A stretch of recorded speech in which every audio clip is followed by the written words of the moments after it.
নমস্কার, আপনারা দেখছেন সময় কলকাতা। সময় নিউজ নিয়ে আমি পৃথা রয়েছি আপনাদের সঙ্গে। এখন চোখ রাখবো বিস্তারিত খবরে। ভোটের মুখে চাঞ্চল্য উত্তর চব্বিশ পরগনার মিনাখার কুমোরচল এলাকায় আইএসএফ নেতা আবু সালাম হালদারের বাড়ি থেকে উদ্ধার 6টি তাজা বোমা। গোপন সূত্রে খবর পেয়ে মিনাখা থানার পুলিশ ও কেন্দ্রীয় বাহিনী অভিযান চালায়। এই মুহূর্তে আমাদের সাথে ফোন লাইনে রয়েছেন আমাদের প্রতিনিধি হাসানুজ্জামান।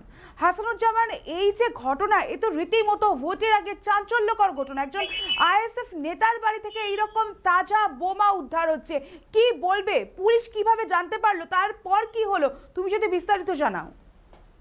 হ্যাঁ দেখো, একেবারেই তোমাকে বলে রাখি, বিধানসভা নির্বাচনের আগে আইএসএফ নেতা আবু সালাম হালদারের বাড়ি থেকে 6টি তাজা বোমা উদ্ধার ঘিরে কিন্তু তীব্র চাঞ্চল্য ছড়িয়েছে এলাকায়।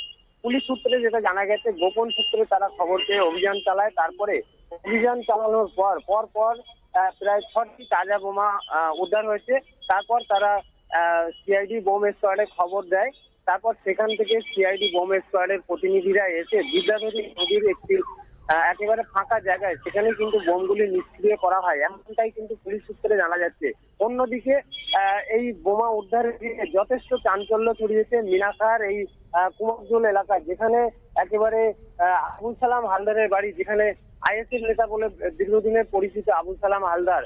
আর সেই আইএসএফ নেতার বাড়িতে একেবারে গোপন সূত্রে খবর পেয়ে বিধানসভা নির্বাচনের আগে এই ধরনের এই তাজা বোমা উদ্ধার ঘিরে কিন্তু তীব্র চাঞ্চল্য ছড়িয়েছে। তবে তিনি কি কারণে বোমা মজুত করে রেখেছিলেন, নির্বাচনে অশান্তি করার জন্য, নাকি এর পেছনে অন্য কোনো কারণ রয়েছে, সমস্তটাই কিন্তু ইতিমধ্যে গোটা ঘটনার পূর্ণাঙ্গ তদন্ত শুরু করেছে মিনাখা থানার পুলিশ বাহিনী।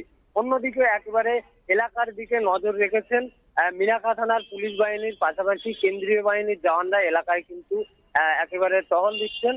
তার পাশাপাশি এই ঘটনায় যেন কোনো অশান্তি না ছড়িয়ে পড়ে সেদিকেও কিন্তু একেবারে তীব্রভাবে নজর রেখেছেন পুলিশ প্রশাসন।